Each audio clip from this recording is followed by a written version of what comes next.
নেইমারের পর ব্রাজিলের পরবর্তী সুপারস্টার কে হতে পারে? এমন প্রশ্নের উত্তর খুঁজতে গিয়ে এখন ফুটবল বিশ্বের নজর পড়েছে মাত্র 14 বছরের এক বিস্ময় বালকের দিকে। তার নাম কাওয়ান বাসিলে। অনেকেই ইতিমধ্যেই তাকে ব্রাজিলের নতুন নেইমার বলে ডাকতে শুরু করছেন। কিন্তু কে এই কাওয়ান বাসিলে? চলুন জেনে নেওয়া যাক। কাওয়ান বাসিলে একজন ব্রাজিলের তরুণ ফুটবলার। তার জন্ম 2012 সালের 21শে জুন। খুব অল্প বয়স থেকে অসাধারণ ড্রিবলিং, বল কন্ট্রোল এবং আত্মবিশ্বাসী খেলায় তিনি সবার নজর কেড়েছেন।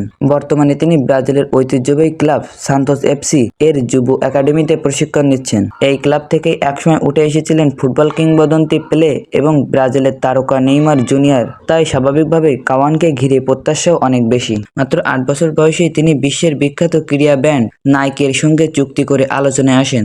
বলা হয় এত কম বয়সে এই ধরনের চুক্তি করে তিনি একটি রেকর্ডও গড়েছেন। সোশ্যাল মিডিয়ায় তার স্কিল ভিডিও নিয়মিত ভাইরাল হয়। দ্রুত গতি, নিখুঁত ড্রিবলিং, 1-1-1 পরিস্থিতিতে ডিফেন্ডারকে কাটিয়ে ওঠা এবং সৃজনশীল আক্রমণাত্মক খেলাই তার সবচেয়ে বড় শক্তি। এই কারণে অনেকের কাছে তার খেলার ধরন নেইমারের কথা মনে করিয়ে দেয়। তবে বাস্তবতা হলো কাওয়ান এখনো একাডেমি পর্যায়ে একজন খেলোয়াড়। সামনে তার জন্য দীর্ঘ পথ অপেক্ষা করছে। প্রতিভার পাশাপাশি কঠোর পরিশ্রম, ধারাবাহিক পারফরমেন্স এবং সঠিক সুযোগই নির্ধারণ করবে তিনি ভবিষ্যতে কতটা সফল হতে পারবেন। আরেকটি মজার তথ্য হলো কাওয়ানের বাবা আন্দ্রে জিনহো নিজেও একজন পেশাদার ফুটবল ছিলেন। তবে ছোটবেলা থেকেই ফুটবলের পরিবেশে বড় হওয়ার সুযোগ পেয়েছেন কাওয়ান। তাহলে আপনার কি মনে হয়, কাওয়ান বাসিলে কি সত্যিই একদিন ব্রাজিলের পরবর্তী সুপারস্টার হয়ে উঠবেন, নাকি নতুন নেইমার তারকা তার উপর অতিরিক্ত চাপ তৈরি করবে? আপনার মতামত অবশ্যই কমেন্টে জানান। আর এমন আরও ফুটবল ও স্পোর্টস বিষয়ক তথ্যভিত্তিক ভিডিও পেতে চ্যানেলটি সাবস্ক্রাইব করুন এবং বেল আইকনটি অন করে রাখুন।